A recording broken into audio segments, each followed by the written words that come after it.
Abbiamo affrontato in queste ultime partite alcuni incontri dove non abbiamo potuto dare il 100%,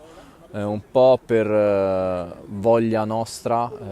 abbiamo messo in campo tutto, un po' perché quello che abbiamo messo è bastato per non doversi portare le partite fino alla fine. Questo perché alcuni avversari questi anni sono meno competitivi rispetto alle passate stagioni, cioè ci ricordiamo tutti il Cottini dell'anno scorso e 2 anni fa, questo Cottini magari un po' più ridimensionato, e anche stasera il nostro ritmo non è stato eccelso e la nostra attenzione al gioco non è stata rimarchevole. È bastato per poter arrivare allo scontro con la Roma in una posizione che comunque ci consente di essere poi padroni del nostro destino, e arriva adesso una partita di quelle che il Cotton ha giocato spesso e volentieri nelle ultime stagioni, e all'andata l'abbiamo sbagliata e non dovrà succedere al ritorno. La partita dell'andata, essendo poi, se non sbaglio, la sconfitta che ha interrotto la striscia di vittorie, quindi se ne era parlato tanto, l'abbiamo poi rianalizzata successivamente con il presidente Giuseppucci, con Flaviano Pinna.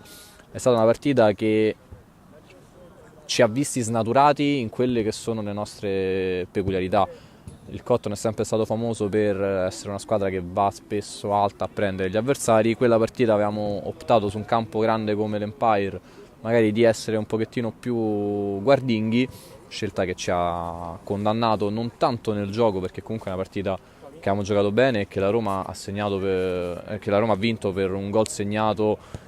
su una comunque nostra disattenzione, gol meritato ma comunque frutto anche della nostra disattenzione. È una partita condotta bene, ma che con il fatto di una difesa così attenta e non di un pressing alto sulla metà campo avversaria,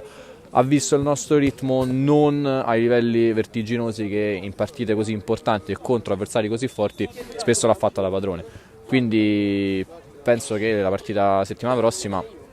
ci vedrà, ecco, più a nostro agio in quelle che sono le nostre caratteristiche.